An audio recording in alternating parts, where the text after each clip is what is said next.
Hello everyone, welcome to I exam B. So दोस्तों, क्या आप टारगेट कर रहे हैं नाबार्ड ग्रेड 2023 या फिर जो आपके एग्जाम की बकेट लिस्ट है उसमें कहीं अगर नाबार्ड है तो उसकी प्रिपरेशन अगर आप करते हैं तो ये वीडियो आपके लिए है, क्योंकि इसमें मैं आपको एक बार ब्रीफली बताने वाला हूं कि क्या नाबार्ड से रिलेटेड सारे एलिजिबिलिटी क्वालिफिकेशंस और एग्जामिनेशन पैटर्न क्या है। तो ये वीडियो आपके लिए काफी इंटरेस्टिंग रहेगा अगर आप नाबार्ड के बारे में जानना और समझना चाहते हैं। अगर प्रिपरेशन करते समय हमारे माइंड में कई सारे डाउट आते हैं, मेरी एज एलिजिबल है कि नहीं, क्वालिफिकेशंस के अकॉर्डिंग मैं कौन से सब्जेक्ट से फिल कर सकता हूं, प्रीलिम्स और मेंस में क्या डिफरेंस रहता है, इंटरव्यू का क्या वेटेज है, तो ये सब आज हम डिस्कस करने वाले हैं। इसके साथ ही साथ ये भी डिस्कस करेंगे कि 80 डेज के प्लान में कैसे आप नाबार्ड की प्रिपरेशन को बहुत स्ट्रॉन्ग कर सकते हैं। सो आज अपनी इस वीडियो में ये सारी चीजें हम डिस्कस करने वाले हैं, बट स्टार्टिंग से ही आपको ध्यान रखना है कि think big, trust yourself. Definitely सारी चीजें होंगी जो आप चाहते हैं। ओके, सो सबसे पहले एज को अगर हम डिस्कस करें तो 21 से 30 के बीच में आपकी एज होनी चाहिए। अब ये डेट कहां से कैलकुलेट की जाएगी? तो जनरली ये होता है कि जिस मंथ में नोटिफिकेशन आता है उस मंथ की फर्स्ट डेट को ही कट ऑफ डेट बनाया जाता है।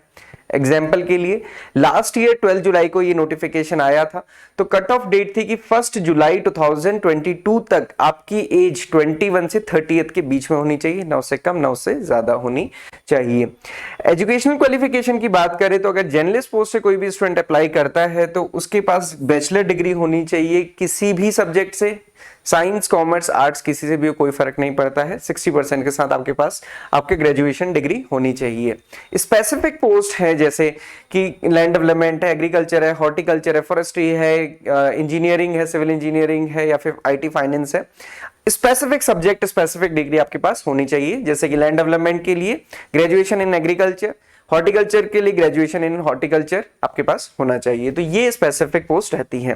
वैकेंसीज अगर हम देखेंगे कैसे कैसे वैकेंसीज आती हैं, तो जर्नलिस्ट पोस्ट जिसमें कि कोई भी स्टूडेंट एलिजिबल है किसी भी सब्जेक्ट में आपका ग्रेजुएशन हो, तो वहां पे सबसे ज्यादा वैकेंसीज आती हैं। उसके अलावा आप देखेंगे डिफरेंट सब्जेक्ट्स में, जैसे यहाँ पे agriculture engineering, fisheries, forestry, land development, plantation, civil, environment engineering, finance, computer, agri business, development management, ये सारी वैकेंसीज आती हैं। आप अपनी ग्रेजुएशन अगर आपका स्पेसिफिक सब्जेक्ट में है तो अप्लाई कर सकते हैं, ये फिर अच्छी अपॉर्चुनिटी आपके लिए हो जाती है। उसके बाद अगर सिलेक्शन प्रोसीजर की बात करें, 3 फेज में ये एग्जाम कंप्लीट होता है। सबसे पहले होता है फेज 1, उसके बाद है फेज 2 एंड उसके बाद है थर्ड जो कि इंटरव्यू है। फेज 1 हम कहें तो ओवरऑल क्वालिफाइंग होता है। फेज 1 के बेसिस पे आपका सिलेक्शन फेज 2 के लिए होगा। टोटल जो मार्क होगा या टोटल सिलेक्शन होगा उसमें फेज 2 के मार्क्स प्लस इंटरव्यू के मार्क्स ऐड होते हैं। ओके, अब जो फेज 1 है उसमें 8 सब्जेक्ट होते हैं, तो यहां पे थोड़ा सा डर लगती है, बट डरना नहीं है। पूरी चीजें देखनी है, समझनी है, उसके बाद डिसाइड करना है कि प्रिपरेशन करनी है कि नहीं करनी है। यहां पे जो 8 सब्जेक्ट है उसमें अगर आप स्टार्टिंग के 5 सब्जेक्ट देखेंगे तो ये क्वालिफाइंग इन नेचर है, मतलब जस्ट आपको कट ऑफ क्लियर करनी है। इसमें अगर आपके बहुत ज्यादा मार्क्स भी आ गए तो कोई इंपैक्ट पड़ने वाला नहीं है। आपका फेज 2 में जाने के लिए, फेज 2 में सिलेक्शन होने के लिए कौन से सब्जेक्ट्स के मार्क्स होने चाहिए? ईएसआई, एआरडी एंड जीए। तो ये मेरिट वाला पार्ट है। इनमें जिसके ज्यादा मार्क्स होंगे उसके बेसिस पे मेरिट बनेगी, मेरिट यहां से डिसाइड होगी, ये आपके क्वालिफाई होने चाहिए। ओके, अगर पैटर्न देखेंगे, रीजनिंग में 20 क्वेश्चंस है, इंग्लिश में 30 क्वेश्चंस है, कंप्यूटर में 20, क्वांट्स में 20, डिसीजन मेकिंग में 10, जनरल अवेयरनेस में 20 क्वेश्चंस, एआरडी एंड ईएसआई में 40 क्वेश्चंस है। ऑब्जेक्टिव क्वेश्चंस होते हैं, 1/4 नेगेटिव मार्किंग भी होती है, साथ साथ में टाइम थोड़ा सा कम है, 120 मिनट्स मतलब 2 घंटे में आपको पूरा पेपर सॉल्व करना होता है। मेंस की बात करेंगे, मेंस में 2 पेपर होते हैं। पहला पेपर डिस्क्रिप्टिव इंग्लिश का होता है, 90 मिनट्स का उसमें टाइम होता है, 3 उसमें क्वेश्चन आते हैं, और तीनों क्वेश्चन में अगर आप देखेंगे 100 मार्क्स का होता है। ऐसे writing, letter writing, precis writing इसमें आता है। उसके बाद आपको 2 घंटे का ब्रेक दिया जाता है। 2 घंटे के ब्रेक के बाद पेपर 2 स्टार्ट होता है। पेपर 2 अगर आप जर्नलिस्ट पोस्ट हैं तो ईएसआई, एआरडी होगा। सब्जेक्ट स्पेसिफिक है तो सिर्फ आपका सब्जेक्ट वहां पे रहेगा। पेपर 2 अगेन डिवाइडेड होता है 2 पार्ट में। पेपर 2 में 50% पार्ट है ऑब्जेक्टिव का, 50% पार्ट है डिस्क्रिप्टिव का।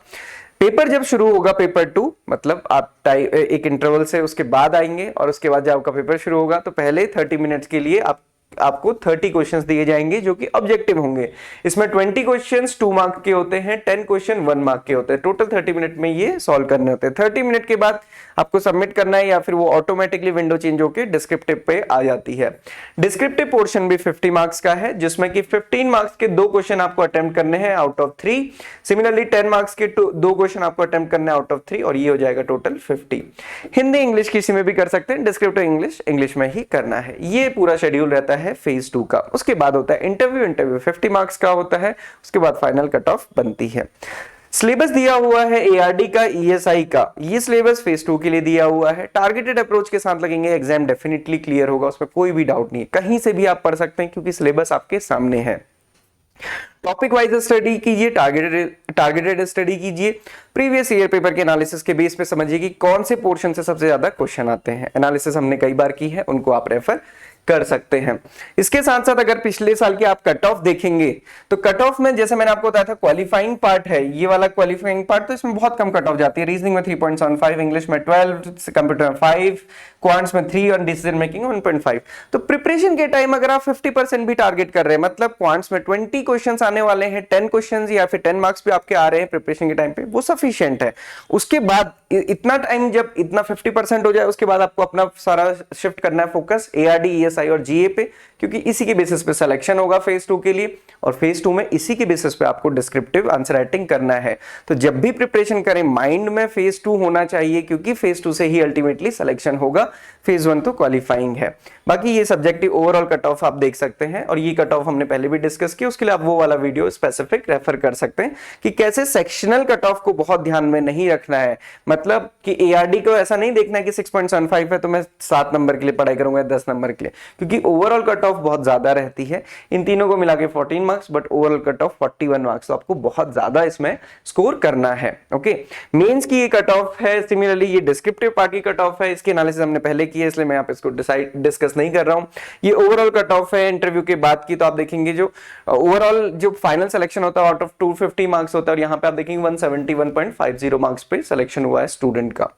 अब नेक्स्ट क्वेश्चन आता है कि सर ये बात तो सारी ठीक हो गई, समझ आ गई, बट नोटिफिकेशन आएगा कब? तो देखो नोटिफिकेशन कब आएगा, नाबार्ड ये पहले से नहीं बताता है, या फिर कोई भी रेगुलेटरी बॉडी नहीं बताती है।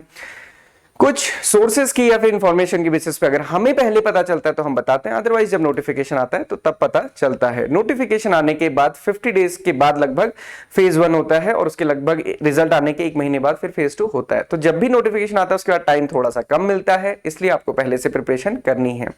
एक चीज शॉर्ट है कि हर साल नोटिफिकेशन आता है, और जैसा कि पहले इस बार कहा गया कि इस बार दो नोटिफिकेशन आ सकते हैं। 2 नोटिफिकेशन कैसे? NABARD grade A grade B development assistant भी आ सकता है। तो जहां तक चांसेस हैं लास्ट ईयर की तरह जुलाई में नोटिफिकेशन एक्सपेक्टेड है, आप अपने उसके अकॉर्डिंग प्रिपरेशन कर सकते हैं। नाबार्ड की नो डाउट सैलरी काफी अच्छी है, 44,500 का ग्रेड पे है, ग्रॉस सैलरी 90,000 प्लस है, नेट सैलरी 70,000 के है अप्रॉक्स है। उसके अलावा ये अलाउंसेस हैं, तो अलाउंसेस काफी रहते हैं। सैलरी हम पहले एक बार डिस्कस कर चुके हैं, डिटेल में अगर आपको देखना है तो आप वो देख सकते हैं। इंपॉर्टेंट चीज है कितने स्टूडेंट इसमें अप्लाई करते हैं, डेफिनेटली लाखों करते होंगे, बट ऐसा नहीं है।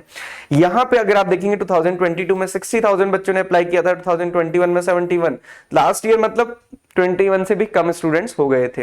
अपीयर कितने हुए? 35,000। मेंस में कितने स्टूडेंट सेलेक्ट हुए? 3,000। कंपटीशन यहीं से शुरू होता है, क्योंकि ये वो सारे स्टूडेंट्स होते हैं जिन्होंने पढ़ाई करी है या फिर डेफिनेटली अच्छे से पढ़ के दिया हुआ है। तो मेंस के बाद डेफिनेटली एक अच्छा शुरू होता है कंपटीशन।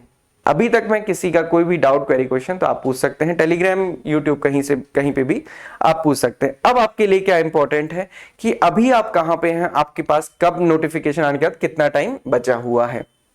ओवरऑल आप देखेंगे मई का टाइम अभी चल रहा है। अगर जुलाई में भी नोटिफिकेशन आता है, जैसा मैंने आपको कहा कि आपको 50 डेज मिलते हैं, तो आपके पास जून के 30 डेज हैं, देन जुलाई के 30 डेज हैं, 60 डेज, एंड उसके नेक्स्ट 20 डेज में आपका एग्जामिनेशन होता है। जहां तक आपने भी देखा होगा बाकी जगह भी जो एक्सपेक्टेड है नोटिफिकेशन, पहले था कि अप्रैल में आएगा बट वो नहीं आया, जुलाई में नोटिफिकेशन आएगा तो वो सितंबर तक एग्जामिनेशन होगा। तो आपके पास लगभग 80, 90 या 100 डेज अभी के अकॉर्डिंग बचते हैं। इसीलिए हम आपके लिए एक स्पेशल प्लान लेकर आए हैं, और ये हमारा बैच 3rd है। जो 80 डेज का स्पेसिफिक होने वाला है। तो इसको कैसे आपको टारगेट करना है, हमने डे वाइज अप्रोच यहाँ पे रखी हुई है। डे वाइज टॉपिक यहाँ पे किए जाते हैं, जैसे कि सबसे पहले स्ट्रेटेजी और जो प्रीवियस ईयर पेपर एनालिसिस है उस पर हम बहुत ज्यादा फोकस करते हैं, सो दैट कि आपको पता रहे कि जो भी टॉपिक आप पढ़ रहे हैं उसमें से क्वेश्चन कैसे आते हैं या फिर कहां से आते हैं। ये हमारा डे वाइज का टॉपिक है। जैसे आप देख सकते हैं कि 4 जून को एआरडी सिलेबस क्वेश्चंस और क्या उसमें फोकस करना है। 8 जून को अगर आप देखेंगे इंट्रोडक्शन टू एग्रीकल्चर, 9 जून को आप देखेंगे ईएसआई का नेचर ऑफ इंडियन इकोनॉमी।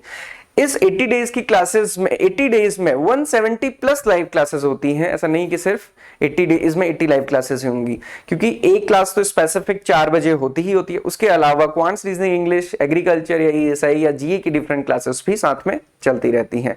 इस शेड्यूल के अकॉर्डिंग ये क्लासेस तो होंगी, उसके अलावा उससे ज्यादा क्लासेस आपको एडिशनल भी मिलेंगी आपके कोर्स के लिए। उसके अलावा मैं बता दूं कि आई एग्जाम भी कंटेंट आपको एग्जाम ओरिएंटेड क्रिस्प फॉर्म में प्रोवाइड करता है, जिसमें कि short notes, crisp videos and chapter test होते हैं। बहुत डिटेलिंग नहीं होती है, जिससे कि आपका अनावश्यक टाइम जाए। तो बेसिकली टाइम सेव करने के लिए स्टार्टिंग आपको करनी है किसी भी टॉपिक से आप कर सकते हैं। एआरडी सही, जस्ट एआरडी का पहला टॉपिक है, जैसे कि हमेशा बहुत सारे क्वेश्चन आते हैं, ये आपने देखा ही होगा, एक ना एक ब्रांच के बारे में पूछा जाता है। तो ये नोट्स हैं बेसिकली। तो 80 डेज का स्टडी प्लान हमने बनाया है, आप उसको डाउनलोड कर सकते हैं, आप खुद भी प्रिपेयर कर सकते हैं, आप कैसे भी प्रिपेयर करना चाहते हैं आप वो कर सकते हैं। हमारा कोर्स अगर आप लेना चाहते हैं तो आप 31 मई से, जैसे मैंने आपको बताया कि न्यू बैच हम स्टार्ट कर रहे हैं 80 डेज का, तो आप स्टार्ट कर सकते हैं। बाय द मिड अगस्त वो फिनिश हो जाएगा, उसके बाद आपके पास एडिशनल टाइम होगा, तो फिर आप अच्छा रिवीजन भी कर पाएंगे। तो ये एक अच्छी अपॉर्चुनिटी है कि आप अभी से इसको प्रिपेयर कर सकते हैं। इसके अलावा previous year paper mock test आपको हमारी वेबसाइट पे मिल जाएंगे। इसके लिए आप हमारी वेबसाइट को विजिट करना ना भूलें। किसी भी डाउट, क्वेरी, क्वेश्चन के लिए आप हमें कनेक्ट कर सकते हैं इस नंबर पे या फिर इस वेबसाइट इस साइट पे। This is all for today. Thank you everyone for watching this video and have a very great day ahead.